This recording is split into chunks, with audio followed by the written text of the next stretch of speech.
2 महीने के बाद आज अवसर मिला है आप लोगों के दर्शनों का, तो बहुत बहुत प्रसन्नता हो रही है। पिछले 2 महीनों में जो 4 हमारे बुधवार थे, भगवान ने ऐसे चुन चुन के उस टाइम पे काम दिए कि ना मैं पीछे जा सकता था ना आगे जा सकता था। मुझे उसी टाइम कंपलसरी वो काम करना पड़ा। तो इसलिए जो भक्तों का हमारे को एसोसिएशन है वो नहीं मिल पाया। और कल भी मैं पुणे में था, कल का भी बहुत दिन क्रिटिकल था, तो उसमें भी थोड़ा चांस ऐसा था कि डॉक्टर के पास हम सुबह 11 बजे गए, रात को 8 बजे छोड़ा उन्होंने, और बहुत सारे टेस्ट वगैरह थे मेडिकल के। तो फिर भी भगवान को हमने प्रे किए कि बचा हुआ काम और कभी करेंगे, तो फिर हम निकल करके आए। तो बहुत अच्छा हुआ कि हम सभी भक्तों के साथ कुछ संग रह करके हम कुछ बात कर सके, कुछ चर्चा कर सके। पिछले बार जब हमारा प्रवचन का सत्र था, उसमें हमने श्री कृष्ण का पहले 3 रानियों से विवाह, वो एक सत्यजीत का श्याम तक बनने वाला है स्टोरी, उसके पहले बोले थे। फिर उसके बाद में श्री कृष्ण का 5 रानियों के साथ विवाह, एक हमने वो वाला चैप्टर किए थे। तो जो कृष्ण भगवान की जो प्रमुख रानियां हैं वो कितनी हैं? 8। 5 है, 3 है या 8 है? 8। अरे वो प्रभु जी ने सही बताया, कितनी रानियां हैं? 8 रानियां प्रमुख है। फिर उसके बाद कृष्ण भगवान ने टोटल कितनी रानियों के साथ में विवाह किए? 16,108। तो अब वो जो 16,100 राजकुमारियां कौन थी, तो आज हम उसके बारे में थोड़ी चर्चा करेंगे। आज मेरे ख्याल से सब माता जी छुट्टियों पर है, प्रभु जी भी छुट्टी पर है, कोई बात नहीं है। आज हम हमारे भक्त के साथ में हैं। परम पूज्य जय पताका स्वामी महाराज लेक्चर में बोलते हैं कि भौतिक दृष्टि में एक व्यक्ति एक के बराबर रहता है, लेकिन आध्यात्मिक जब संगम रहता है तो एक भक्त कितने के बराबर है? 11 के बराबर। तो हम 6 लोग अगर है तो हम कितने हैं? 66 है ना। तो हम जो हमारी कथा का श्रवण करके हम उसका अमृत पान करेंगे, भगवान की दिव्य लीला होगा। आवाज कम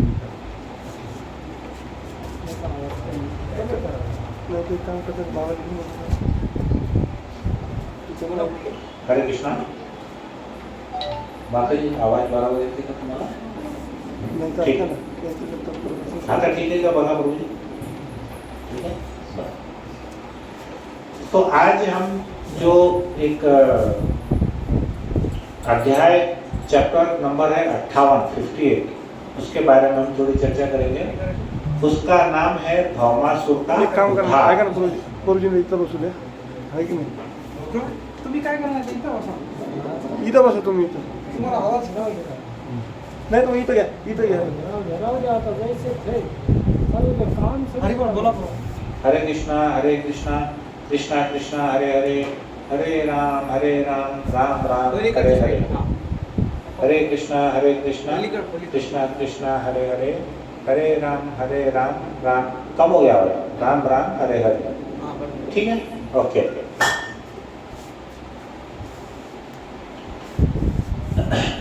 तो आज हम जो अध्याय है वो है भौमासुर का उद्धार। तो भौमासुर का दूसरा एक और नाम है, भौमासुर का नाम है नरकासुर। तो नरकासुर या भौमासुर दोनों एक ही है। तो आज हम कृष्ण की जो प्रिंसिपल 8 रानियां थी, हमने उनके बारे में पहले 2 चैप्टर में चर्चा की है, 2 सत्र में। आज हम चर्चा करेंगे कि भगवान का 16,100 राजकुमारियों के साथ में विवाह कैसे हुआ, क्यों हुआ, उसका क्या कारण था, हम उसके बारे में थोड़ी चर्चा करेंगे। तो भौमासुर ये क्या था? दानव था या देव था या असुर था? क्योंकि उसके नाम देव में क्या था, असुर आया ना उसमें, भौमासुर। देव कैसा हो गया? नाम में ही असुर है। भौमासुर नरकासुर में नाम में ही क्या है? असुर है। तो ये असुर, इनकी क्या खासियत है कि ये हमेशा देवद्रोही होते हैं, देवताओं के विरुद्ध। जैसे हम पार्लियामेंट में देखते हैं, एक सत्ता पक्ष में रहती है, एक विपक्षी रहती है। विपक्षी का काम क्या है? सत्ता में कितना भी अच्छा करे उसका विरोध करना। तो वैसे ही असुर रहते हैं, वो क्या करते हैं? देवता कुछ भी काम करे तो वो उसका विरोध करते रहते हैं। तो भौमासुर नाम का ये जो राक्षस था, ये पृथ्वी देवी का पुत्र था, पृथ्वी माता का पुत्र था। और अगर हम पुरानी हिस्ट्री में जाएंगे तो जब भगवान ने वराह अवतार लेकर के पृथ्वी को सागर में से ऊपर उठाया था, तब उनके संगम से ये भौमासुर पैदा हुआ था, अगर पिछली कहानी में जाएंगे। अब यहाँ पर क्या है कि भौमासुर जो था, इसकी बुद्धि असुरों की थी। शास्त्र में ऐसा वर्णन नहीं है कि पृथ्वी देवी का पुत्र असुर कैसे हो गए, बराबर है। पृथ्वी देवी तो भगवान की भक्त थी, लेकिन होता है ना, जैसे हिरण्यकश्यपु के का बेटा भगवान का भक्त था, यहाँ पर क्या हो गया कि उल्टा हो गया। तो यहाँ जो भक्त थी देवी पृथ्वी देवी, उनका पुत्र क्या हो गया? वो असुर हो गया, करेक्ट। तो इसने क्या किया? देवताओं के राजा इंद्र के ऊपर में उसने आक्रमण किया, स्वर्ग के ऊपर। और उसने क्या किया? बलपूर्वक बहुत सारी बातें की। एक तो उसने वरुण देव का छाता छीन लिया। अब हमको लगेगा अरे छाता 100-200 रुपए का आता, उसको छीन लिया तो क्या बड़ी बात है ना? और उसने क्या किया? जो देवताओं की माता का नाम क्या है, वो बोल सकते हैं? अदिति। और असुरों की माता का नाम दिति। कैसे याद रखेंगे उसको? दैत्यों की माता दिति, ध्यान रखो, दैत्यों की माता दिति। और दिति का अपोजिट क्या है? अदिति। मतलब जो दैत्य नहीं है, मतलब वो क्या है? देव। तो हमको आगे कभी पूछा किसी ने कि देवताओं की माता का नाम क्या है, तो जो दैत्य नहीं है वो नाम क्या है? अदिति। और जो दैत्य है वो माता का नाम क्या है? दिति। ऐसा याद रखना। तो उन्होंने क्या किया? अदिति माता के जो कर्णफूल थे, कानों के इयररिंग्स बहुत बड़े सुंदर आकर्षक थे, तो उसने देवताओं के राजा इंद्र का अपमान करने के लिए वो अदिति माता के कर्णफूल छीन लिए। अब देखिए, मान के चलो कोई व्यक्ति अगर आता है, हमारे माता या पिता का कुछ सामान अगर हमारी आंखों के सामने छीनता है, तो इसका मतलब क्या है कि वो इनडायरेक्टली पूरे परिवार का अपमान। तो उस समय उसने क्या किया? स्वर्ग के ऊपर जब अटैक किया, आक्रमण किया, तो एज अ सिंबलिक उसने क्या किया? एक वरुण देव का छाता छीन लिया, यह बताने के लिए कि मैं ही सुप्रीम हूँ। और इंद्र की जो माता थी, उन माता का क्या किया? उसने कर्णफूल छीन लिया, करेक्ट। दो काम किया उन्होंने। और इसके अलावा क्या किया? वहां पर एक स्वर्ग लोक में एक पर्वत है, उसका नाम है मेरू पर्वत। तो मेरू पर्वत का कुछ हिस्सा उसने कब्जा कर लिया, उसका नाम था मणि पर्वत। मेरू पर्वत पूरा समझ लो 100%, और उसका कुछ हिस्सा हो सकता है 25% होगा या 50% होगा, उसको उसने अपने कब्जे में कर लिया। किसने किया ऐसा? भौमासुर। भौमासुर या नरकासुर। और उसके बाद क्या किया? उसने सबके ऊपर अपना राज्य जता लिया। अब इंद्र जो थे वो क्या किए? बड़े घबरा गए। तो इंद्र क्या किए? भागते हुए कृष्ण को मिलने के लिए वो आए। जब कृष्ण कहाँ रहते थे? द्वारका नगरी में। कृष्ण कहाँ रहते थे? अपने 8 रानियों के साथ द्वारका में। तो वो स्वर्ग लोक से पृथ्वी लोक आया, और किसको मिलने के लिए?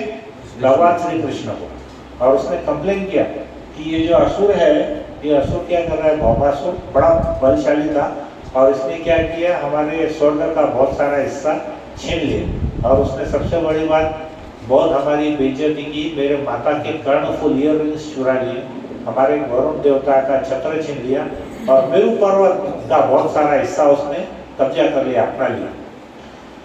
तो कृष्ण ये सुने, तो उस समय उनकी जो रानी थी सत्यभामा, वो भी वहां पर उपस्थित थी। तो सत्यभामा ने कृष्ण से आग्रह किया कि मैं भी आपके साथ चलूंगी युद्ध करने के लिए। तो कृष्ण ने पूछा, अरे आप देवी नारी हो, आप क्यों जाना चाहती हो? तो वो बोलती है कि आप अगर क्षत्रिय हो तो मैं भी क्षत्राणी हूँ, मैं भी आपके साथ में चलूंगी। तो ऐसा सोचने के ऐसा जब उन्होंने सुना तो कृष्ण ने कहा कि ठीक है तुम भी मेरे साथ चलो। तो दोनों क्या किए, गरुड़ पर सवार हो गए। कृष्ण का वाहन का नाम क्या है, गरुड़।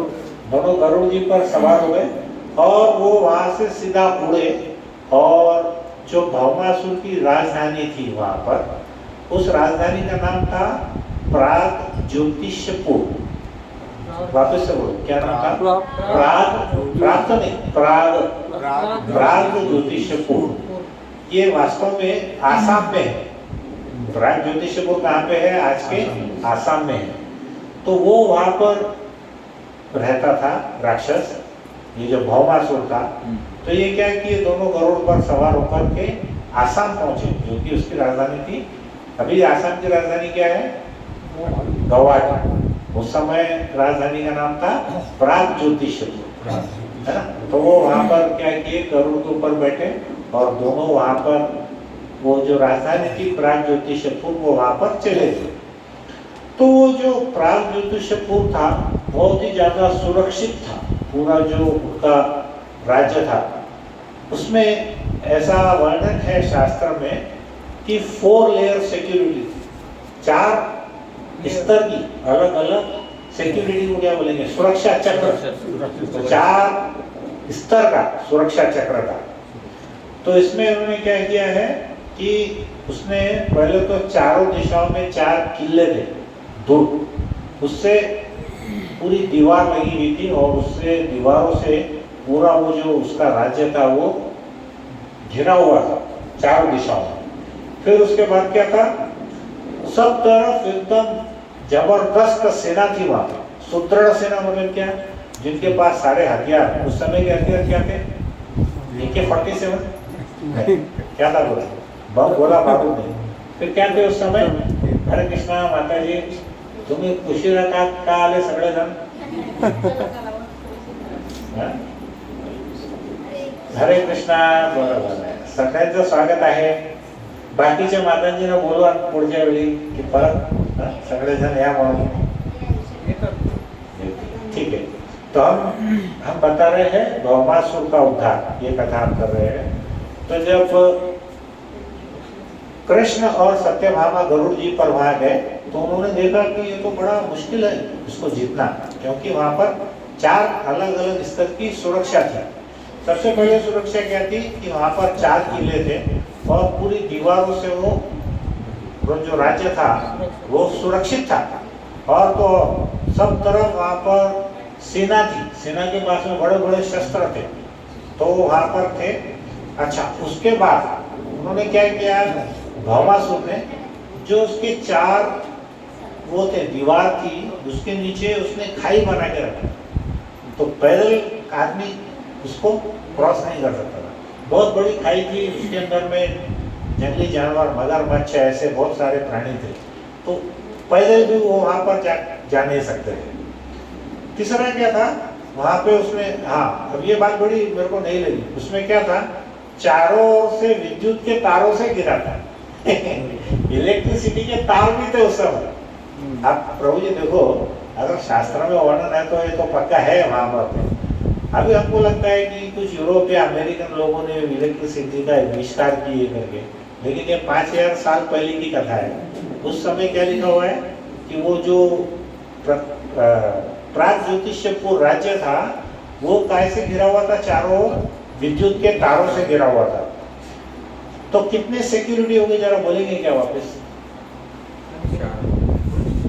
क्या क्या सिक्योरिटी थी? पहले क्या था, 4 दुर्ग थे, किले थे। उसके बाद 4 दीवारें थी। माता जी में प्रश्न विचारना है तो मैं आपका बोलू ना था। 4 उसके दीवारें थी। उसके बाद में और क्या था, सुरक्षा, खाई थी। खाई को मराठी में खाई बोलते ना, क्या बोलते, खदान थी चारों तरफ, और उसमें जंगली जानवर, मगरमच्छ भी थे। और उसके बाद में क्या था, विद्युत के तारों से घिरा हुआ था। और तो और उसके बाद जो वो एक वहां पर उसमें गैसीय पदार्थ भी छोड़े थे, गैस भी छोड़े थे। और गैस का नाम क्या था, अनिल, ऐसा नाम वर्णन है। अनिल नाम का गैसीय पदार्थ भी था। अभी क्या क्या है सुरक्षा में देखो। पांच। और उसके बाद कांटेदार तारों का एक जाल था। उसके बाद और एक, ये तो 4 सिक्योरिटी, मेरे को लग रहा है 5-6 सिक्योरिटी। 5-6 कांटेदार जाल भी था कि जिससे कोई व्यक्ति उस राज्य के अंदर नहीं जा सकता था। ये किसने बनाया था? उसका एक खास राइट हैंड था, भौमासुर का। उसका नाम क्या था? वो उसका नाम था मूर। राक्षस का नाम क्या था? मूर। मूल MUR, मूर। मूर ना क्या बोलेंगे? नाम है सांगितलं मी? मूर। मूर राक्षस भौमासुर का दोस्त था। तो उसने क्या किया, एक ऐसे कांटेदार जालों का एक जाल भी बिछा के रखा था। तो अगर वैज्ञान की प्रगति देखेंगे विज्ञान की, तो यहाँ पर सारी की सारी सुविधाएं वहाँ पे थी राज्य को रोकने के लिए। बराबर है, खाली न्यूक्लियर बॉम्ब नहीं होगा उस टाइम, बाकी तो सब था उनके पास। तो क्या क्या था एक बार बोलो वापस से प्रभु जी। 4-5 सुरक्षा में क्या क्या था पहले? 4 किल्ले थे। माता जी बोलेंगे सभी, माता जी बहुत बात कर रहे हैं लोग। माता जी बोला, तुम्ही काय काय सांगितलं? माता जी बोलो, कोणता माता जी भी गप्पा मार रहे? अच्छा बोलो बोलो, क्या चार करते? दुर्ग थे। हाँ? 4 दुर्ग, 4 दुर्ग थे, 4 4 किले थे, ठीक है। दूसरा क्या था? 4 दीवार, 4 दीवार थी। तीसरा क्या था? खाई खाई थी। चौथा विद्युत विद्युत, वहां पे इलेक्ट्रिसिटी छोड़ी थी तारों। पांचवा गैस, गैस। छठवा तार तार, वो किसने, कौन से राक्षस ने बना था? मूर मूर। और एक था 7वां, वहां पर सब तरफ सैनिक खड़े थे, अस्त्र शस्त्र के साथ। तो इन्होंने तो बोला कि 4 प्रकार की सिक्योरिटी है, लेकिन वर्णन 7 प्रकार की सिक्योरिटी है। अब जिसमें जो राज्य में 7 प्रकार की ऐसी सिक्योरिटी है जो कि प्रधानमंत्री को भी नहीं मिलती होंगी शायद, उतनी सिक्योरिटी थी। वो पूरा राज्य बहुत ज्यादा सुरक्षित था। तो बोलते हैं ना, परिंदा भी पर नहीं मार सकता, वैसा वाली सिक्योरिटी थी वहाँ। लेकिन भगवान काय पे बैठे थे? गरुड़ अब देखो, भगवान तो भगवान ही है, तो भले ही मालूम हो गया होगा कि यहाँ इतनी सिक्योरिटी। तो क्या किए, आकाश मार्ग से आ गए। वो बोले कहाँ पैदल चलेंगे, इधर क्या करेंगे, तो सीधा वो गरुड़ पे बैठे। सत्यभामा जी भी उनके साथ में बैठे, वो वहाँ पे गए। अब श्री कृष्ण वहां पर जब आए तो उन्होंने क्या किया, सबसे पहले अपने गदा के प्रहार से वो जितने भी चारों किले थे, वो चारों किलों को उन्होंने तोड़ डाला भगवान के गदा के प्रहार से। और वो जितनी भी दीवार, वो दीवार को भी गदा के प्रहार से उन्होंने तोड़ दिया। तो पहला तो ये उनके जितने भी किले थे और जो दीवार थी, भगवान ने क्या की, अपने गदा से उन्होंने तोड़ दी।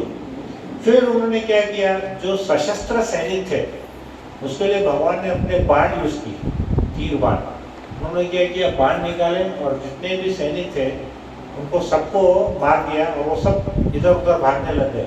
उसको हिंदी में हम बोलते हैं तितर बितर हो गए, मराठी में क्या था? तिकडे झाले।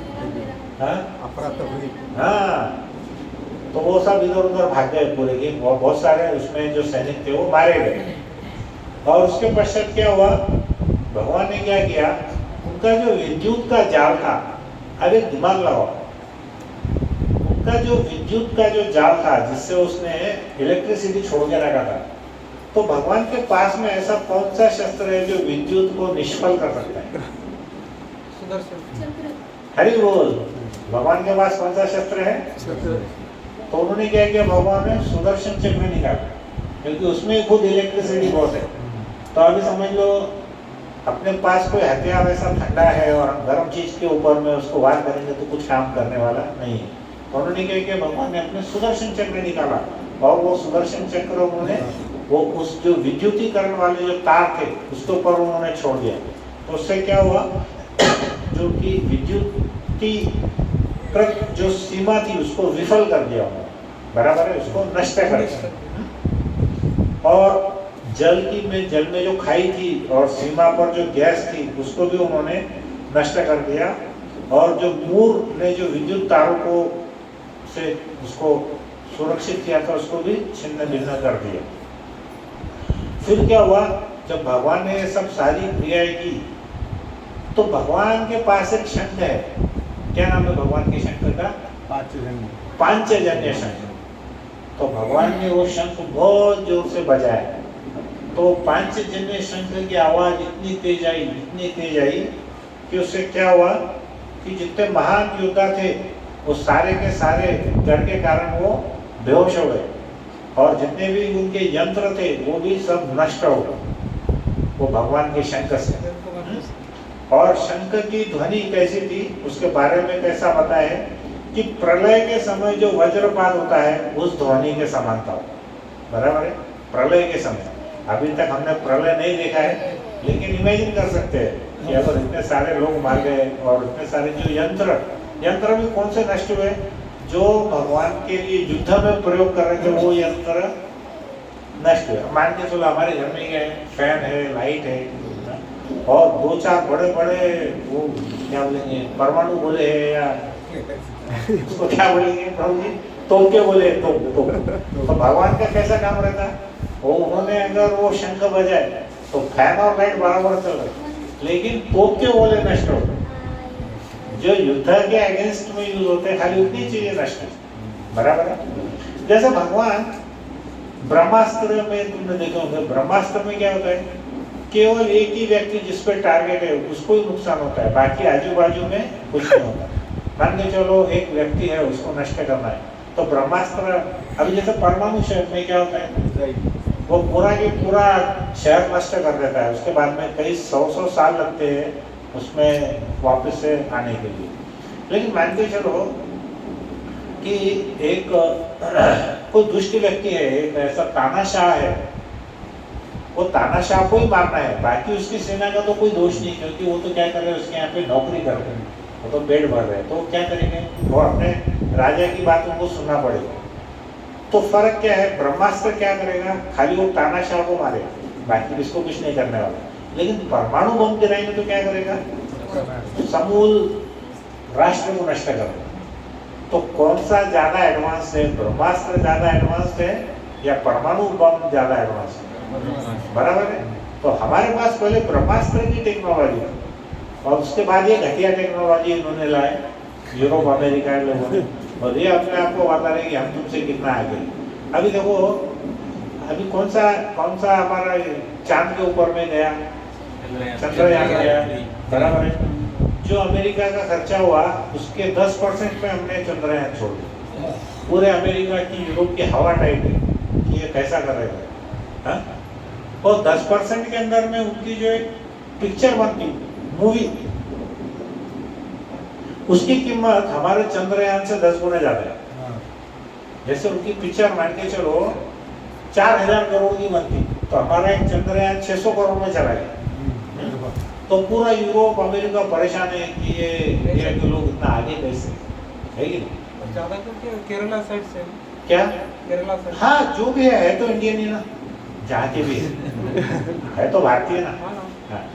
तो उसमें केरला के भी है, तमिलनाडु के भी है, बेंगलोर सब साइड के है।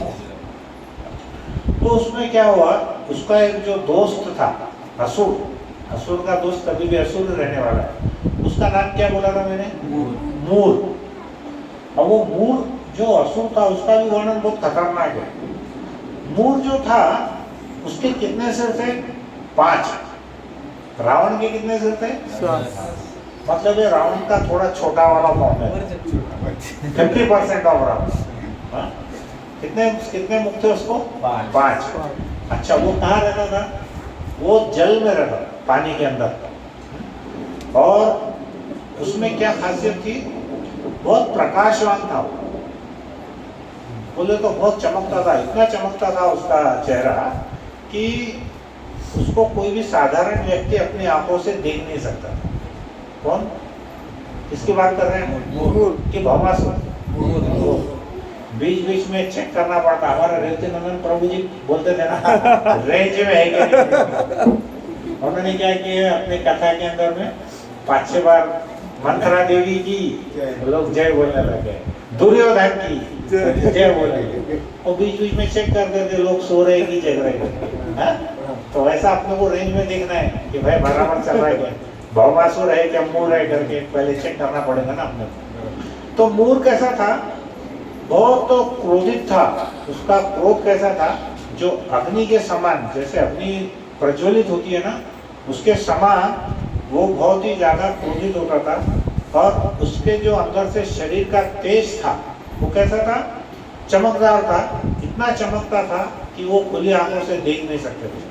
अभी देखो इतना वर्णन क्यों किया हुआ है मूर नामक राक्षस का, क्यों किया है कोई बोल सकते हैं कि भगवान के साथ में जो युद्ध करता है वो कोई सड़क छाप व्यक्ति नहीं रहेगा, बराबर है?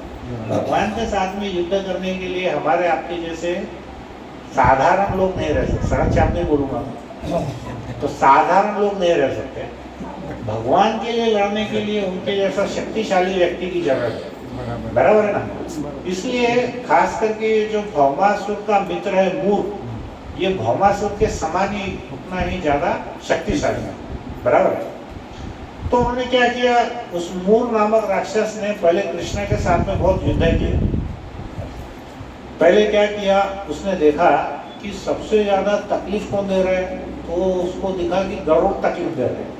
कृष्ण से ज्यादा उनका जो वाहन है गरुड़ जी, वो क्या कर रहे थे, अपने पंखों से सीना के ऊपर में झपट्टा मार रहे थे। अब आप ऐसा मत सोचो कि गरुड़ जी बोले तो इतना सा पक्षी 2x2 का, ऐसा नहीं है। बहुत बड़ा विशाल पक्षी है और विशाल पक्षी क्या करता था, ऊपर से आके उनकी सेना के ऊपर झपट्टा मारता था। अब उसके पास में 3 प्रकार के अस्त्र थे, किसके पास, गरुड़ जी के पास। क्या क्या थे बोलो? एक तो उसकी चोंच, पैरों के नाखून, पैरों के नाखून, और तीसरा पंख। 3 क्या क्या थे, गरुड़ जी की चोंच थी, पैरों के नाखून थे और उसके पंख थे। तो वो तीनों का एक साथ वो इस्तेमाल कर रहा था और सेना के ऊपर में अटैक कर रहा था। और वो इतना ज्यादा गुस्सा हो गया मूर कि वो 5 मुख से एक साथ इतने जोर से दहाड़ने लग गया, जैसे सिंह दहाड़ता है वैसा जोर से सिंहनाद करने लगा। कौन? मूर नाम का राक्षस। और यहाँ पर शास्त्र में वर्णन है कि उसकी जो आवाज थी, दहाड़ थी, वो सिर्फ विश्व में नहीं बल्कि पूरे ब्रह्मांड में गूंजने लगी। ब्रह्मांड के 14 लोगों के अंदर में उसकी दहाड़ गूंजी। मतलब अगर उसकी आवाज से तो कितने लोग वहीं पे बेहोश होकर मर भी गए होंगे तो पता नहीं। लेकिन वहां कौन था? सिर्फ कृष्ण और सत्यभामा थे, बराबर है? बाकी तो उनके ही लोग थे। अगर उसने दहाड़ा भी होगा तो उनके ही लोग मरने वाले हैं, कृष्ण और सत्यभामा को तो कुछ होने वाला नहीं है। तो उसने क्या किया, मूर ने एक त्रिशूल फेंका कृष्ण की तरफ, त्रिशूल फेंका, और भगवान ने क्या किया, कृष्ण ने उसके जवाब में 2 त्रिशूल फेंके। इसने कितने फेंका? 1। कृष्ण ने कितने फेंके? 2 त्रिशूल फेंक के उन्होंने क्या किया, वो जो 1 त्रिशूल था उसको उन्होंने नष्ट कर दिया, बराबर है? और बाद में कृष्ण ने अपने तीरों से उसके मुख को पूरा भर दिया, क्योंकि वो दहाड़ रहा था ना, चिल्ला रहा था। तो भगवान क्या बोले, इसकी ही बंद करो, जो ज्यादा दांत दिखाता उसके दांत तोड़ दो, ज्यादा हा करता उसका मुंह बंद कर दो, है कि नहीं? तो भगवान ने क्या किया, सबसे पहले बोला ये बहुत कान को तकलीफ दे रहा है, सबसे पहले क्या करो, इसका आवाज बंद करो। तो भगवान ने क्या किया, एक साथ तीर मारे तो उसका पूरा मुंह जो है वो बंद हो गया, तो आवाज ही नहीं कर सका। फिर भगवान ने क्या किया, मूर एकदम गुस्से में आकर उसने गदा प्रहार किया। तब भगवान ने अपनी गदा से मूर की गदा छिन्न भिन्न कर दी। गदा युद्ध भी किए, ये भी किए। देखो भगवान क्या करते हैं, भक्तों की प्रसन्नता के लिए सब लीला करते हैं, बराबर है? आप समझो भगवान के लिए सबसे इजी काम क्या है, अपना सुदर्शन निकाले, कट कट कट कट संभल, कितने 1 ही मिनट का है। कथा में क्या बोलेंगे हम? उनको बाद में ध्यान में आया कि अग्रवाल प्रभु मंटा में कथा बोलेंगे, कथा में क्या बोलेंगे? भगवान इतने बेचारे अपने ऊपर कृपालु है, तो बोले कुछ तो मसाला देना पड़ेगा ना। नहीं तो वो बोलेंगे हम गए, मूर आया, ये फलाना आया, भगवान ने गदा निकाले, खेल खत्म।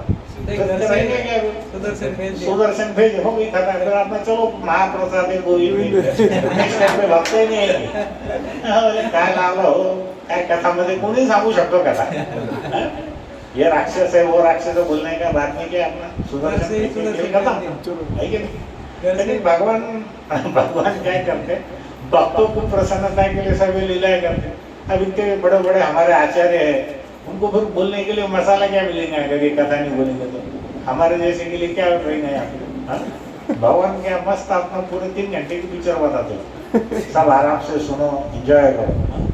फिर बाद में देखा उन्होंने, अब उसने सब कर लिया, पहले धाड़ लिया, उसने गरुड़ जी पे वार किया, गरुड़ जी को कुछ हुआ नहीं, चिल्लाया बहुत जोर से, पूरे ब्रह्मांड में आवाज आने से पूरा ब्रह्मांड हिल गया।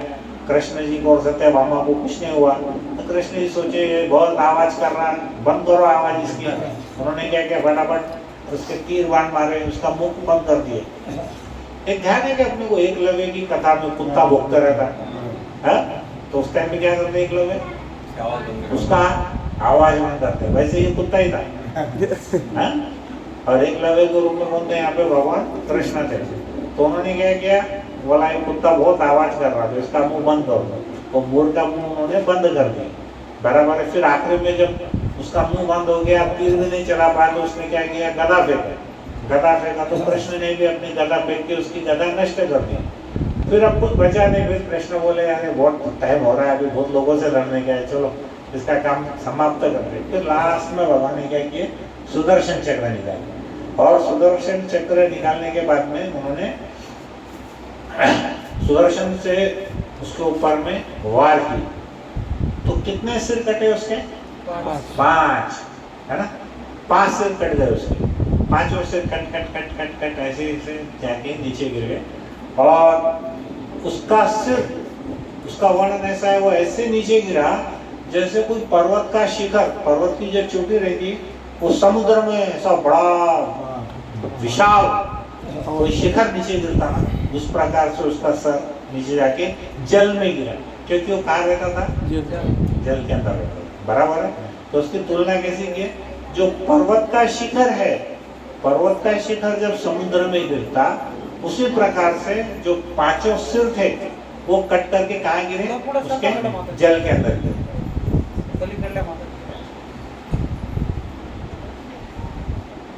तो उसके बाद क्या हुआ, मूर के ये जो राक्षस था, इसके 7 पुत्र थे। कितने पुत्र थे? 7। उसके नाम भी दिए हुए ताम्र, अंतरिक्ष, श्रवण, विवाह, वसु, नभस्वान और अरुण। अब ये 7 के 7 पुत्र अपने पिता की मृत्यु पर प्रसन्न होंगे कि क्रोधित होंगे? बहुत गुस्से में आ गए वो। उन्होंने क्या किया, भौमासुर के आदेश पर 7 ने एक साथ कृष्ण पर आक्रमण किया। और उन्होंने क्या किया, जितने भी हथियार थे, क्या क्या टाइप के हथियार थे उस टाइम पे, एक गदा थी, और क्या था, तीर, भाला, त्रिशूल, और खड्ग भी बोलते, खड्ग काटने, खड्ग, ऐसे जितने भी हथियार थे सबसे उन्होंने एक साथ कृष्ण पर आक्रमण किया। और उनका एक सेनापति भी था भौमासुर का, उसका नाम क्या था, अलग ही नाम था उसका, पीठ। जो पेट रहती है ना, उसका नाम क्या था, पीठ। जैसे यहाँ पर एक गैस का पदार्थ है, उसका नाम क्या था, अनिल। क्या नाम था, गैस का नाम क्या था, अनिल। वैसे इनके सेनापति का नाम क्या था, पीठ। तो भगवान ने क्या किया, उस पीठ के ऊपर में भी आक्रमण करके उसको सेनापति को मार दिया। और सभी के सभी उसको कहाँ भेज दिए भगवान ने, यमराज के पास।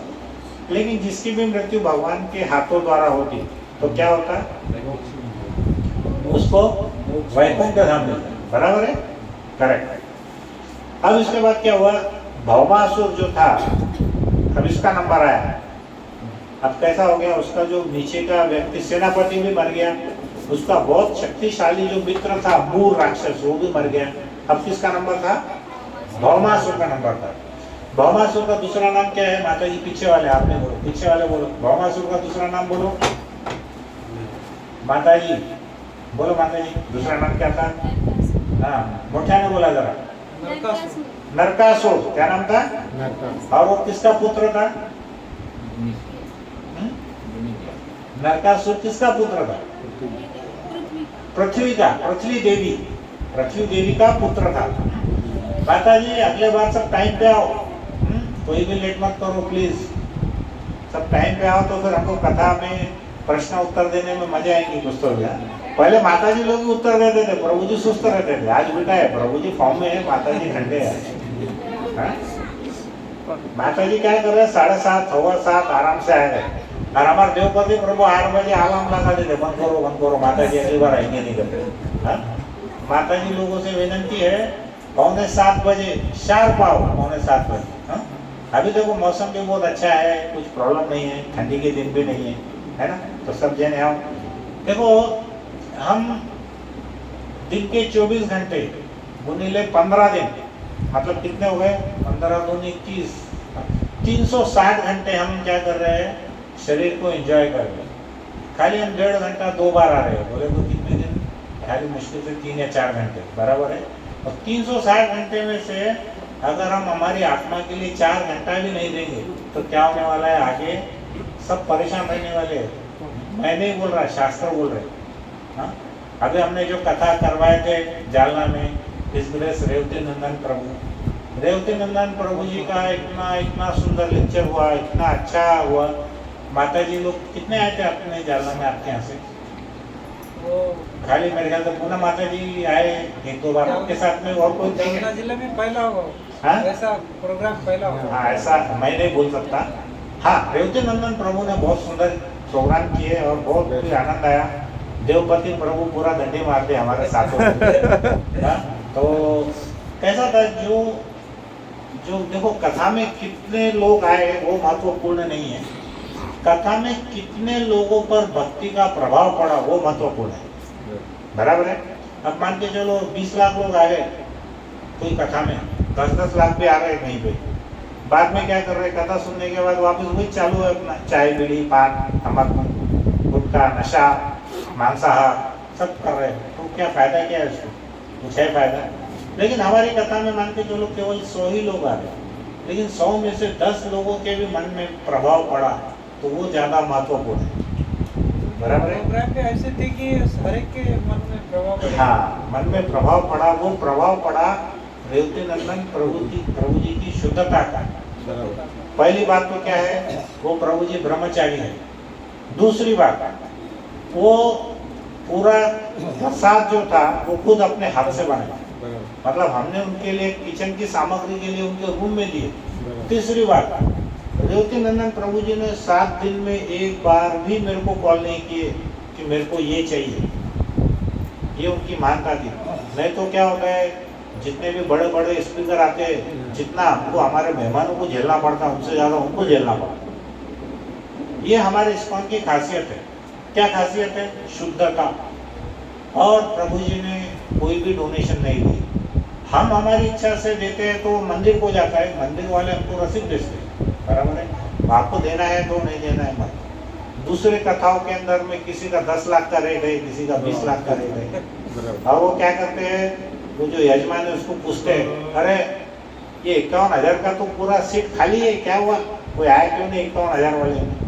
तो ये क्या है, कथा नहीं है, व्यापार है, व्यापार।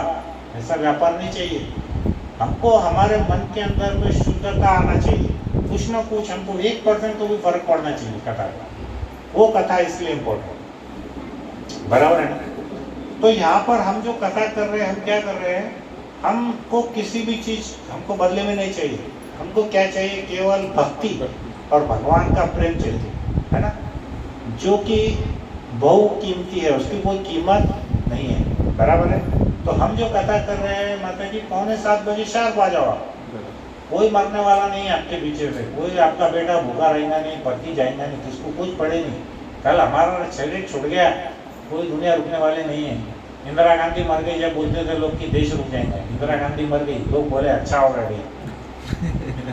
कोई भी मर गया तो क्या फर्क पड़ने वाला है, तुम भी मरे मैं भी मरा तो क्या फर्क पड़ने वाला है, दुनिया तो चलने वाली है, बराबर है। लेकिन हमारे साथ क्या जाएगा, हमारी आत्मा जाएंगी, शरीर नहीं जाने वाला है, बराबर है।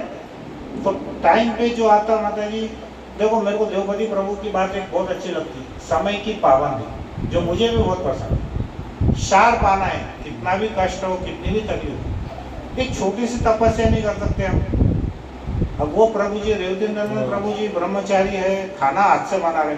हमारे यहाँ पे माता जी 170 प्रकार के आइटम बने 7 दिन, ऐसा मैंने नहीं बोला, किसने तो गिन के मेरे को बोला, और प्रभु जी तुमको मालूम पड़ा कि कितने आइटम बने? मैं बोला नहीं, मैंने गिना, बोले 170 आइटम। मैंने हरी बोल, अच्छी बात है। अब वो इतने आइटम, इतने रोज काजू के और बादाम के और जलेबी और गुलाब जामुन और खोले का इसका रोज, वो नित्यानंद प्रभु ने देखा भी नहीं उसको, वो आए भी नहीं नीचे, नहीं आए। बराबर है। वो इतनी तपस्या कर सकते तो हम क्या 1 घंटा लेक्चर में शांति से बैठ नहीं सकते, पहले आ नहीं सकते, सोचना चाहिए, बराबर है। समय की पाबंदी नहीं रहेंगी तो फिर जीवन में बचा क्या। 7:30 बजे आएंगे, 8 बजे लेक्चर बंद करेंगे, प्रसाद लेके घर को जाएंगे, रात में सोते समय सोचेंगे अरे आज के लेक्चर में प्रवचन में कुछ आया क्या, मालूम ही नहीं, क्योंकि आधा पहले का गायब हो गया। तो सभी प्रभु जी माता जी से नम्र विनंती है, ठीक है माता जी, पिछले 2 महीने से मैं इतना बिजी हूँ, आप पूछो द्रौपदी प्रभु को। एक बार हमारे जालना में श्रीमद् भागवत का सुबह का लेक्चर होता है, जिसमें सिर्फ 2 लोग आते हैं। कितने लोग आते हैं? 2 ही लोग आते हैं। ऑनलाइन रहते हैं भक्त, लेकिन कितने लोग आते हैं? 2। मैं उस समय उड़पी में था, मेरी फ्लाइट की टिकट थी पुणे की, लेकिन क्या होता था, फ्लाइट से मैं आता था तो दोपहर में आता था, मेरे को सवेरे 7 बजे का लेक्चर, उस समय 8 बजे का टाइम था, 8 बजे का मेरे को प्रवचन देना था। तो माता जी मैं नॉन AC बस में उड़पी से पुणे आया, बस के अंदर रात भर 12 घंटे, 6 बजे पहुंचा, 7 बजे तक नहा धो के वो हमारे जो जवाई है उनकी धोती लिया, क्योंकि मेरे को मालूम नहीं था, उनका धोती कुर्ता पहना और वो लेक्चर लेके मैंने वहाँ पे मेरा प्रयास किया। तो सवाल ये नहीं है कि मेरे प्रवचन से कोई भक्त बने या क्या हुआ, हम क्यों कर रहे हैं, हम हमारे शुद्धिकरण के लिए कर रहे हैं, किसको बताने के लिए हमने नहीं किया, बराबर है, हम हमारे शुद्धिकरण के लिए। आपका मन जब शुद्ध होने वाला है तो उसका परिणाम आपके बच्चों के ऊपर भी पड़ने वाला है और आपके मायके में भी पड़ने वाला है, दोनों तरफ पड़ने वाला है। माताओं ने बहुत ज़्यादा इस बात का ध्यान रखना चाहिए, मुझे ऐसा लगता है। और माता जी का स्वभाव भगवान ने बहुत ही प्रेमळ बनाया हुआ है, नरम स्वभाव का। तो आप कोई भी कथा में देखेंगे माता जी की संख्या 70% 80% रहती है, प्रभु जी 10-20% ही रहते हैं, बराबर है। शुरू में हमने जब चालू किया था, जब उल्टा था, हमारे यहाँ प्रभु जी बोलते हैं माता जी 3-4 ही थे, तो पुनः माता जी के प्रयासों से अभी माता जी बहुत आ गई था। तो हमारे बहुत खुशनसीबी है कि ज़्यादा माता जी का मतलब ज़्यादा परिवार भक्त बनेंगे, ऐसा मेरा मानना है, करेक्ट। तो हम हमारी कथा पे आ रहे हैं वापस से। तो जो नरकासुर था वो किसका पुत्र था? पृथ्वी का पुत्र था। और वो क्या किया, अब उसको बहुत गुस्सा आ गया कृष्ण भगवान को देख के, कृष्ण को, कि अरे इसने मेरे दोस्त को भी मार दिया, मूर नामक राक्षस को। तो उसके पास एक हाथियों की बहुत विशाल सेना थी, जो कि जंगली हाथी थे उसके पास में। और वो जंगली हाथियों को लेकर के क्या किया, वो बाहर आया। और वो हाथी कैसे थे? मत वाले थे, मतलब वो सामने कोई भी आ गया तो उसको मार देते थे। तो जब इतने सारे झुंड के झुंड हाथी आए, तो अब एनिमल वर्सेस एनिमल, तो इधर किसका दिमाग सकता? गरुड़ जी। वो हाथियों के लिए वो सोचे गरुड़ जी, अरे हाथियों को मारने के लिए मेरे स्वामी को क्यों कष्ट दूं, मैं ही कुछ करता हूँ। तो उन्होंने क्या किए, गरुड़ जी वहाँ से उठे और उन्होंने उन हाथियों के झुंड के ऊपर में बहुत झपट्टा मारा, उनके पंख से बहुत सारे हाथी घायल हो गए। कुछ को उन्होंने चोट से प्रहार किया, कुछ को उनके जो पंजों से उस पर उन्होंने अटैक किया। तो क्या हुआ, इतने सारे जो हाथी थे वो सब घबरा कर इधर उधर भाग गए पूरे। किसके कारण? गरुड़ जी के कारण। और गरुड़ जी को क्या हुआ, वो भौमासुर बहुत क्रोधित हो गया, अरे गरुड़ ये इनका जरा सा पक्षी है, ये ऐसा कर रहा। तो उसने क्या किया, वो गरुड़ के ऊपर में भी उसने आक्रमण किया। लेकिन गरुड़ जी कोई साधारण पक्षी है क्या? नहीं है, वो कौन है? कृष्ण के वाहन है। तो उसको कैसा लगा, वो जैसे कोई फूलों का हार फेंकते हैं वैसे उसको तीर भाले लगने लगे, इसको गरुड़ जी को। अब क्या है, वो सवाल ये है कि भगवान के एक सेवक को भी अगर कुछ असर नहीं हुआ तो भगवान को क्या असर होने वाला है? करेक्ट है कि नहीं? लॉजिकली देखेंगे तो एक आपका मैनेजर है, वही लड़ रहा है पूरा, तो आपके तरफ आने की जरूरत ही नहीं है उसको। तो वहाँ पर ऐसा हुआ। लास्ट में क्या हुआ, भौमासुर बहुत निराश हो गया, तो उसको समझ गया कि कोई अब छल बल मेरा चलने वाला नहीं है। तो फिर उसने क्या किया, एक जैसे मरने के पहले पूछते ना तुम्हारी अंतिम इच्छा क्या है, वैसा उसको भी लगा मैं मरने वाला तो हुई। तो आखिरी बार उसने क्या किया, एक त्रिशूल निकाला और त्रिशूल निकाल के कृष्ण के ऊपर में फेंका। कृष्ण बोले अरे अभी बहुत हो गया, अग्रवाल प्रभु कितना एक्सप्लेन करेंगे इसमें, शॉर्ट मारो, भक्तों को भी इतना ज्यादा, अभी दूसरी और कथा भी बाकी है। तो भगवान ने फिर अपना सुदर्शन निकाले, सुदर्शन निकाल के क्या किए, वो भौमासुर के ऊपर में फेंक दी। जैसा ही वो गया उसका गला कट गया और वो गिर करके मर गया। लेकिन जब भौमासुर नीचे गिरा तो पृथ्वी फट गई, और फट के उसका जब शरीर नीचे आया तो उसमें से कौन निकली, किसका बेटा था वो, पृथ्वी देवी बाहर निकली। और पृथ्वी देवी ने क्या किया, भगवान को देख करके बहुत स्तुति की, और वो एक हार लेकर के आई वहां पे, रत्न जड़ित स्वर्ण हार था, रत्न जड़ित, वो लेकर के आई। और उसने क्या किया, रत्नों की माला से श्री कृष्ण का स्वागत किया।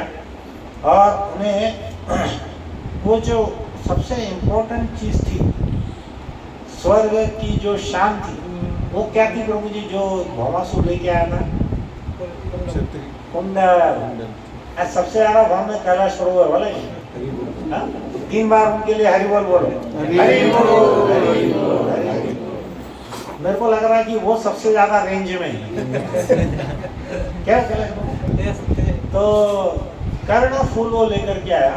कर्ण फूल मतलब क्या है, अदिति माता के सम्मान का प्रतीक। अदिति माता मतलब क्या, स्वर्ग का सम्मान। माता का जो कुछ भी है वो किसका प्रतीक है, सम्मान का प्रतीक। तो वो स्वर्ग के राजा इंद्र का और वो सम्मान का प्रतीक था। तो वो जो भूदेवी या पृथ्वी देवी है, उन्होंने क्या किया, रत्न जड़ित आभूषण से उनका स्वागत किया। और साथ में ही वो जो कर्ण फूल थे, ईयररिंग्स, वो जो कुंडल थे अदिति माता के, वो भी लेकर के आई। और उसने क्या किया, वो भगवान को अर्पण किया। और फिर वो क्या करने लगी, श्री कृष्ण की बहुत ही भक्ति भाव से स्तुति करने लगी। देखिए, कोई बहुत बड़ा व्यक्ति आता है तो हमको ऐसा नहीं है कि वो बड़ा है, वो बड़ा है इसलिए क्योंकि उसमें कुछ न कुछ चीज है। तो वो क्या करती है, पृथ्वी देवी भगवान की स्तुति करने लगी है। वो बोलती है कि प्रभु आप ही षड ऐश्वर्यों के स्वामी हैं, ब्रह्मा विष्णु और महेश भी आपसे अलग स्वतंत्र नहीं है, वो आपके अंदर में ही काम करते हैं। ब्रह्मा जी, विष्णु जी और महेश क्या क्या काम करते हैं। ब्रह्मा जी क्या करते हैं, सृष्टि का, तो उनका कौन सा गुण है माता जी, सतोगुण, तमोगुण या रजोगुण। ब्रह्मा जी का कौन सा गुण है, रजोगुण। रजोगुण मतलब क्या है, संतान की उत्पत्ति करना। तो हमारे ऊपर जब भगवान ने पृथ्वी बनाई तो संतानें जितनी भी यहाँ पर आई वो किसकी वजह से आई, ब्रह्मा जी की वजह से। तो वो काय के प्रतीक है, रजोगुण की। पालन करना, पालन कौन किया पूरे विश्व का, विष्णु जी, तो वो काय के प्रतीक है, सतोगुण। और संहार कौन करता है, शिव जी, वो किसके प्रतीक है, तमोगुण। तो उन्होंने क्या किया, वो बोला कि ब्रह्मा विष्णु महेश भी आपसे स्वतंत्र नहीं है, प्रत्येक वस्तु आपसे ही उत्पन्न होती है, आप ही परमात्मा है, भक्तों की कामना पूर्ण करने हेतु पृथ्वी पर अवतार लेते हैं। तो भगवान भक्तों का विनाश करने के लिए आते हैं ऐसा तो बोलते ही है, लेकिन विनाश करने के लिए तो किसी को भी भेज सकते हैं, बराबर है ना। भगवान एक्चुअली क्यों आते हैं अवतार लेके, भक्तों की प्रसन्नता है। तो भक्तों की प्रसन्नता के लिए हम किसी को पैसा देकर नहीं बोल सकते। जैसे एक माता है, उसका जो पुत्र है, किसी आया को रख लिया उसने, हाँ बोले तेरे को 5,000 रुपया महीना है, जा बेटे को खुश कर। लेकिन जो माता स्वयं अपने बेटे को प्रसन्न करेगी, वो आया उसको उतना खुश कर सकती है क्या, कर सकती है। एक मान के चलो बहुत पैसे वाले कोई लेडी है, वो किसी को आया को लाख रुपए में महीना देगी, तो क्या उस बेटे को वो आनंद मिलेगा जो उसकी माता उसको प्रदान करेगी, नहीं मिल सकता। तो भगवान क्या करते हैं, भक्तों की प्रसन्नता के लिए खुद आते हैं, और किसी को दूसरे को नहीं बोलते कि जा भाई तू काम कर। एक बार मैं सवेरे मॉर्निंग के लिए गया था, 2-4 बार मॉर्निंग वॉक किया, मेरे को 7-8 दिन हो गए, फिर मैं थोड़ा आलसी बन गया, 1 महीना किया। फिर बाद में एक व्यक्ति आया, बोला अरे क्या आप मॉर्निंग वॉक के लिए नहीं आ रहे क्या। मैं बोला दूसरे आदमी को बोला है भागने के लिए, मेरे ब्याह पे भागेगा। ऐसा होने, उसके भागने से मेरा वजन कम होने वाला नहीं है। तो वैसे यहाँ पे क्या हुआ कि कि भूदेवी यानी पृथ्वी देवी उनकी बहुत स्तुति करती है और वो उनको बोलती है कि आपके यहाँ पे आने के कारण ही आपकी प्रत्येक वस्तु आपसे उत्पन्न होती है और आप परमात्मा है, अपने भक्तों की कामना पूर्ण करने के लिए पृथ्वी पर अवतार लेते हैं और ऐसी बहुत सारी बातें बोलती है। फिर उसके बाद क्या होता है, ये जो भौमासुर है उसका एक पुत्र रहता है, तो उसका नाम रहता है भागदत्त। और ये पृथ्वी देवी भागदत्त की कौन हुई?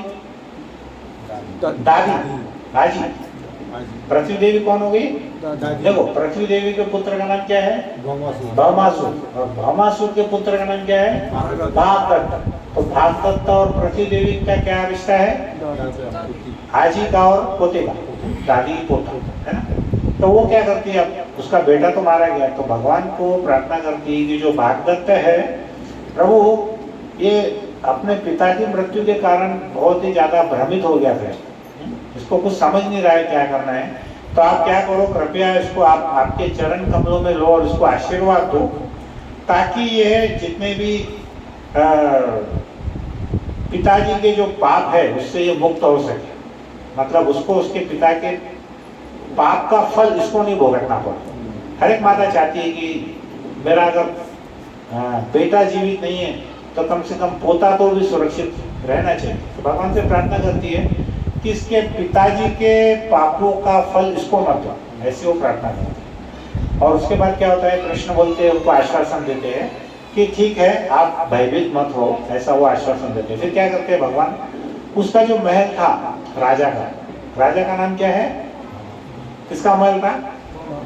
भौमासुर के महल में जाते हैं वो, तो वहाँ पे देखते हैं कि एक बहुत बड़ा कमरा है जिसके अंदर में कितनी वहाँ पे राजकुमारियाँ थी, 16,100। इतनी राजकुमारियों को उसने बंद करके रखा होता, बंदित थी वहाँ पे।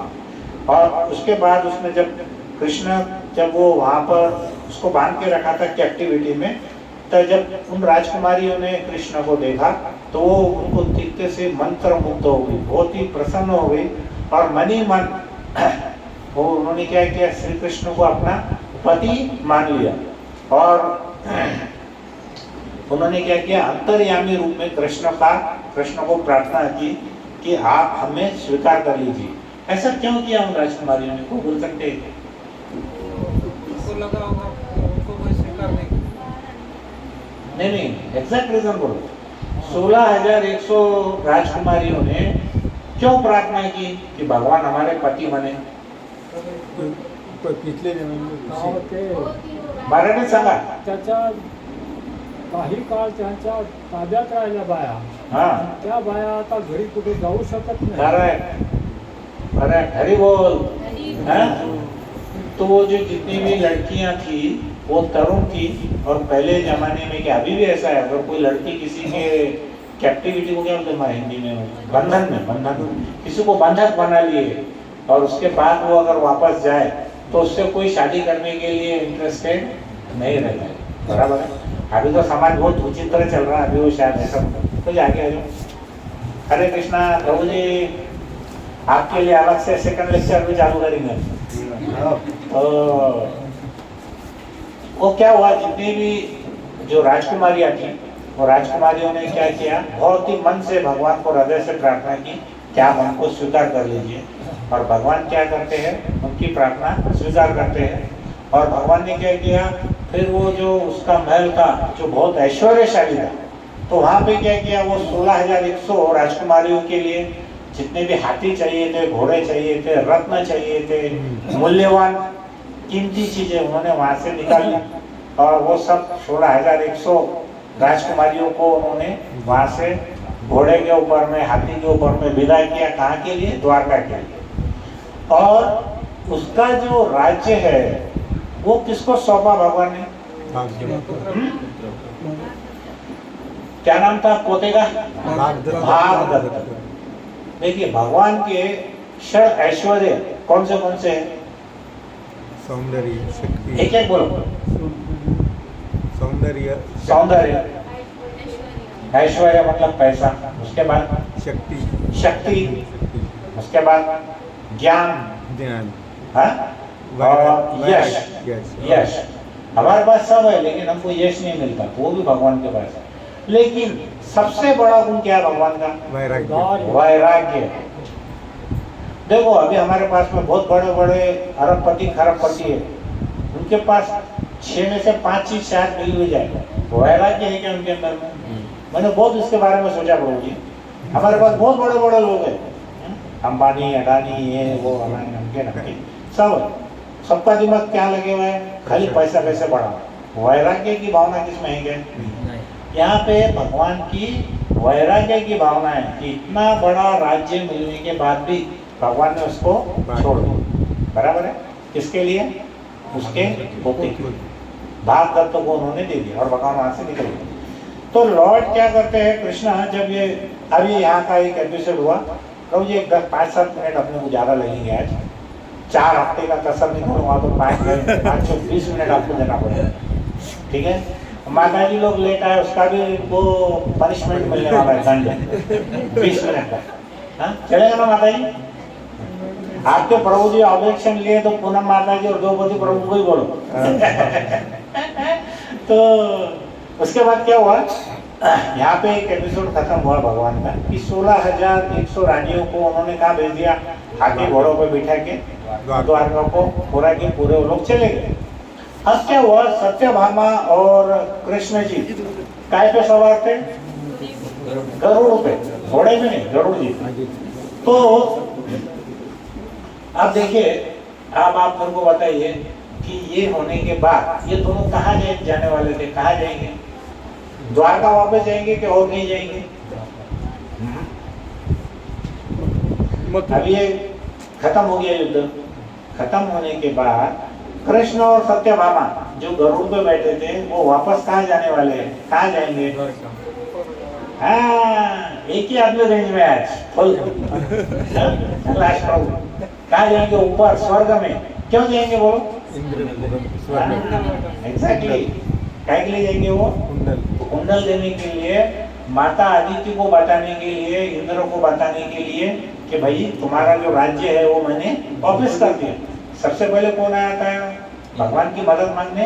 इंद्र। कहाँ से? स्वर्ग से। कहाँ आए थे वो? द्वारका आए थे। भगवान क्या किए? तुरंत एक्शन लिए। एक्शन लेके क्या किए? सबको पराजित कर दिए। पराजित करने के बाद अब नेचुरल ना उनका काम क्या है? वापस स्वर्ग में जाने का। तो उन्होंने क्या किए, वो जो वरुण देवता का छत्र था और अदिति माता के कुंडल थे, वो दोनों ले लिए साथ में, और वो लेकर के कहाँ चले गए? स्वर्ग चले गए।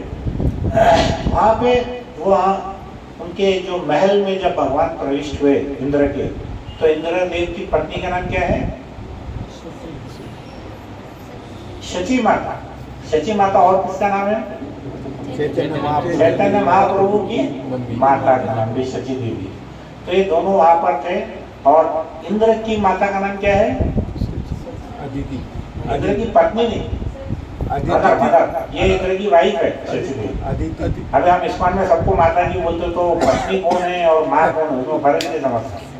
तो अभी इंद्र की जो पत्नी है उनका नाम क्या है? शची देवी। और उनकी माता का नाम क्या है? अदिति। तो कर्णफूल किसके लेके गया था वो? अदिति। तो वहां पर गया और उसने क्या किया, इंद्र को कृष्ण भगवान ने वो कर्णफूल उन्होंने वापस की। इसका मतलब क्या है कि आपका आप जो अपमान हुआ था वो मैंने पूरा उसको मार करके वापस ला दिया, अब आप सुरक्षित है, ऐसा मैसेज संदेश उन्होंने दिया। करेक्ट। तब क्या हुआ, सत्यभामा को सडनली एक चीज याद आई अचानक। क्या कथा याद है मालूम है? पिछले बार नारद मुनि ने क्या किए, अब नारद मुनि का कार्य सबको मालूम है कैसा भारी होता है। नारद मुनि ने क्या किए, वहां पर एक बहुत ही सुगंधित वृक्ष था, परिजात का। परिजात का एक फूल लेकर के उन्होंने क्या किया, किसको दिए थे? रुक्मिणी देवी। तब कृष्ण की सिर्फ 8 रानियां थी। तो उन्होंने क्या किया था, वो फूल इतना सुगंध फैलाता था कि पूरे शहर के अंदर बल्कि पूरे लोक में उसकी सुगंध जाती है। तो नारद जी ने फूल किसको दिए थे? रुक्मिणी देवी को। तो सत्यभामा वो बड़ी नाराज हुई कि ये जो फूल है ये नारद जी ने उनको दिया, मेरे को तो दिया ही नहीं। वो जरा रूठ गई। कृष्ण जी तो अपने बहुत एक्सपर्ट है मनाने में। वो उसको बोले, अरे देवी तुम क्यों नाराज होती हो? रुक्मिणी को तो एक फूल दिया, तुम्हारे को तो पूरा परिजात का झाड़ उखाड़ के लाके दूंगा, ऐसा उसको वचन दिए। किसी को खुश करने का है तो ये भी कला हमको भगवान से सीखना, ऐसा खुश करता हो। तो सत्यभामा बड़ी खुश हो गई, अच्छा अब आपने बोला ना कि मैं झाड़ ला कर दे दूंगा। फिर वो वहाँ जब पहुंची तो उसको बहुत सुगंध आने लग गई, बड़ी खुश हो गई सत्यभामा बोली अभी कहाँ मैं कृष्ण को याद दिलाऊं, कहाँ वो झाड़ लेंगे। उसने क्या कि अपना एक बहुत उद्यान था सुगंधित, वहाँ गई, परिजात का फूल तो देखा हुआ ही था। सत्यभामा ने खुद ही अपने हाथ से झाड़ को उखाड़ लिया और उखाड़ करके वो गरुड़ जी की पीठ पे रख दी। सबको बोली बाय बाय, हम जाते हैं। अब क्या हुआ, इंद्र को बड़ा गुस्सा आएगा। अब बोला ऐसा क्या तुम ही हो सकता, हमसे बोलो। पूरे सब जमा हो गए लोग, आगे खूब झगड़ा करने लग गए, ऐसे कैसे क्या लेके जा रहे हो, बता रहे नहीं कुछ नहीं, तुम्हारे ये पकड़ में लेके जा रहे करके आगे झगड़ा करने को। तो देवताओं के साथ में उसकी सेना इंद्र की और वो कृष्ण दोनों का युद्ध होगा। यहाँ पर आचार्य क्या बताते हैं कि ये जो स्वार्थ है, स्वार्थ मतलबी लोग, वो कौन रिप्रेजेंट कर रहा है? इंद्र को सुखदेव गोस्वामी कथा में बोलते हैं कि ये कैसा है, स्वार्थी है। उसकी बहुत आलोचना की है सुखदेव गोस्वामी, और हमारे महान आचार्यों ने भी उसकी बहुत आलोचना की।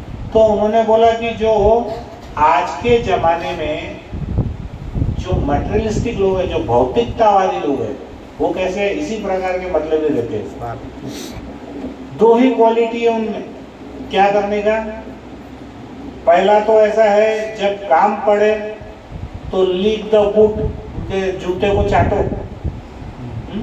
जूता चाटना हमारे अंग्रेजों के टाइम पे बहुत लोगों ने किया भाई। गोरे गोरे लोग थे तो हमारे क्या करते थे, जितने गद्दार भारतीय थे क्या करते थे, उनके जूते चप्पल चाटते थे। बराबर है, ये हमारा इंद्र भी वैसे ही था। जरूरत पड़ी तो उसने क्या किया, इंद्र के पास गया, हाथ जोड़ के, अरे भगवान हमारे माता जी के कर्णफूल चले गए, हमारा राज्य हड़प लिया, हमको भगा देगा वो, आप हमको बचाओ। काम हुआ, फिर kick the S, kick the S मतलब पीछे लात मारो। पहले उनके जूते चाटो, फिर बाद में पीछे से लात मारो। अभी भौतिक जगत में वही है। क्या है, काम पड़ा बहुत प्रेम से बात करेंगे, तुम्हारा काम निकला, तुम सामने से जाओ, पहचान नहीं हो, है कि नहीं है? तो उसमें दुखी होने की बात नहीं है। ये प्रथा कब से चले आ रही? इंद्र के टाइम से। हम लोग भक्त है, हमने बहुत प्रसन्न भी नहीं होना और दुखी तो बिल्कुल ही नहीं होना, है कि ध्यान में। कोई हंसा तो वेलकम, नहीं हंसा तो हरे कृष्ण का मंत्र बोल देना उसको। तुम तेरे घर पे, मैं मेरे घर पे, टेंशन लेने का नहीं तो क्या होता, हम पूछते थे घर पे जाके रात भर सोचेंगे, अरे पिछली बार तो बहुत बढ़िया गए थे, हमारे घर में नाश्ता विस्ता बुलाया था, मस्त खाना पीना खिलाया, ये करा। अब की बार में तो दिखा भी नहीं उसने। हाँ, पहचानता कि नहीं? पहचानता भी नहीं। क्यों नहीं पहचानता? उसका काम निकल गया। इधर इंद्र का काम निकला तो कृष्ण को ही नहीं पहचान रहा। तो इतना बड़ा देवताओं का राजा इंद्र, भगवान कृष्ण को ही जब उसको पहचानने की बुद्धि नहीं है, तो हमारे भौतिक जगत में हमने क्या इतना आशा रखने का है किसमें? बराबर है।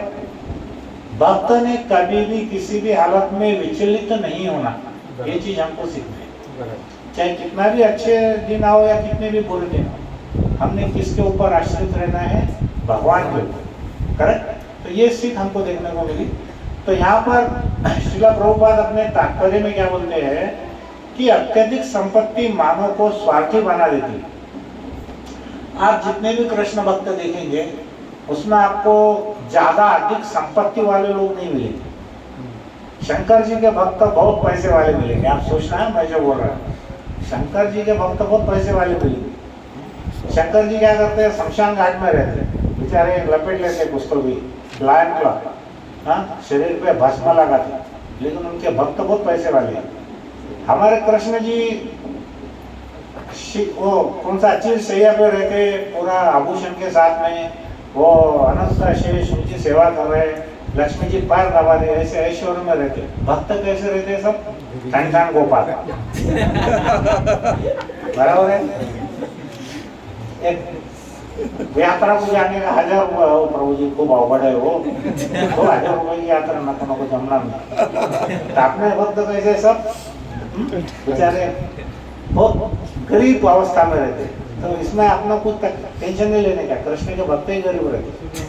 तो यहाँ पे प्रभुपाद बोल रहे हैं कि अत्यधिक संपत्ति मानव को स्वार्थी बना देती है, इसलिए कृष्ण क्या करते हैं, ज्यादा संपत्ति में जिसको अहंकार आ गया सबसे पहले उसका धन खींच लेते हैं, तेरे को वो आ गया ना, चल इधर, उसको स्वार्थी नहीं बनने देते। स्वार्थी मनुष्य क्या करता है, श्री कृष्ण की भक्ति को अपनाने के लिए उत्साहित या तत्पर नहीं रहता है कि नहीं। ज्यादा पैसा आ गया ना, अब हम देखते जाला में हमारे फैक्ट्री वाले 3-3 हजार करोड़ का टर्नओवर है, 5-5 हजार करोड़ का टर्नओवर, उनको हम कृष्ण के कुछ बारे में तो वो बोलेंगे कि तुम दर्शन लो, तो उनका मन में ये रहता है कि यार हमको टाइम नहीं है, कृष्ण को दर्शन लेने का होगा तो हमारे पास आओ, हमको टाइम नहीं उधर जाने की। तो ये क्या है, मनुष्य का स्वार्थीपन। इसलिए हम पे बहुत कृपा है भगवान की, जितना होना उतना ही भगवान ने हमको देना है। ज्यादा पैसा देने से हमारी बुद्धि क्या होने वाली है, भ्रमित होने वाली है, भ्रष्ट होने वाली है, करेक्ट। तो यहाँ पे कृष्ण भगवान हो गया हमारा खत्म। अभी मैं 2 मिनट में बोलता हूँ कि 16,100 रानी के साथ में भगवान फिर द्वारका जाते हैं, और यहाँ पर भी जब युद्ध हुआ तो नेचुरली भगवान ने उनको हरा दिया, भगवान जीत गए, परिजात का वृक्ष लेकर के आ गए। परिजात उन्होंने क्या किया, सत्यभामा का जो महल था, 16,108 रानियों के लिए कितने महल थे, 16,000। ऐसा काम कौन कर सकता, भगवान ही कर सकते। अगर यहाँ पर अगर कोई व्यक्ति ने 4 शादी किया या 3 शादी किया और 4 घर बना सकता है क्या वो, तो 16,108 कौन करने वाला है, भगवान ही कर सकते, हम तो कर नहीं सकते, बराबर है ना।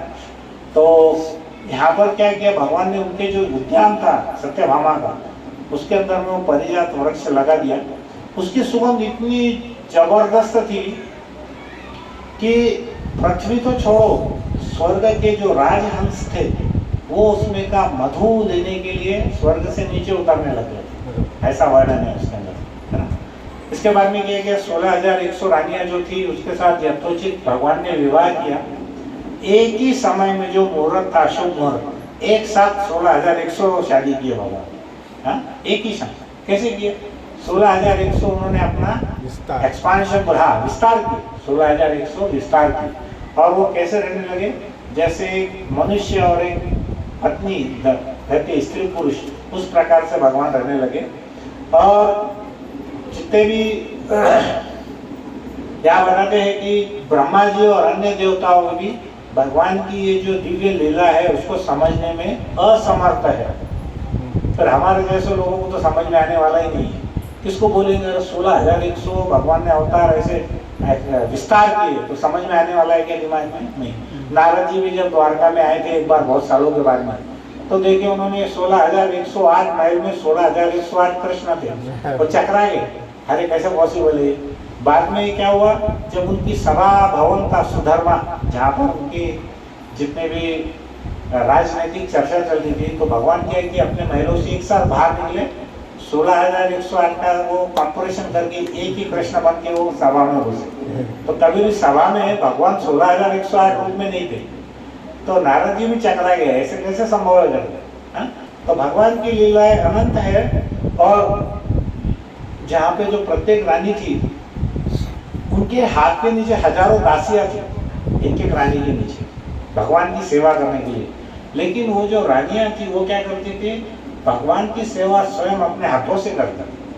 जैसे भगवान को पंखा झुलाना, भगवान के लिए भोजन बनाना, भगवान के चरण दबाना, भगवान को नहलाना, भगवान का भी श्रृंगार करते थे हार माला से।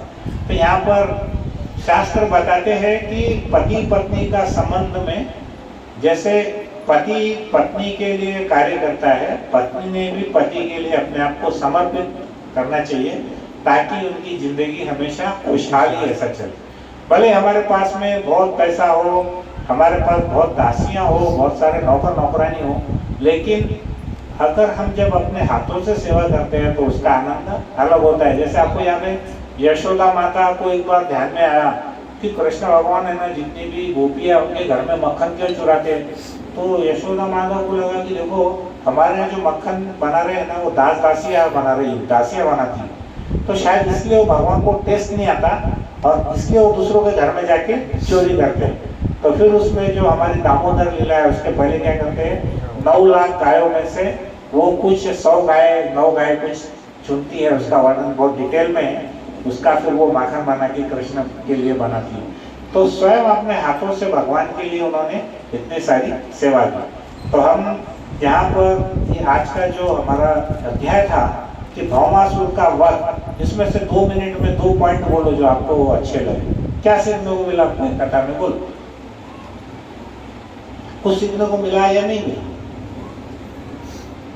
अपना आए, कथा हुई, द्रौपदी प्रभु मस्त प्रसाद दे रहे, खाए, अपना घर को आए, सोए। अच्छा वो भी करो, लेकिन कथा कुछ तो बोलो यार, क्या अच्छा लगा, क्या सीखने को मिला, क्या सीखने को मिला माता जी? होने के बाद ये नहीं करना। हाँ, इसमें एक हमको क्या मतलबी लोग कैसे रहते हैं वो हमको समझना चाहिए, बराबर है। तो उन मतलबी लोगों से, स्वार्थी लोगों से हमने कैसे डील करके अपने आप को बचाना है। हम लोग डिस्टर्ब होंगे, डिस्टर्ब होने से क्या होगा प्रभु जी, हमारी भक्ति नीचे गिर जाएगी। तो हमने ऐसे लोगों से, जैसे कल आपको किसी ने बहुत सम्मान दिया, परसों के दिन आपको पहचानता भी नहीं, तो डिस्टर्ब होने का नहीं।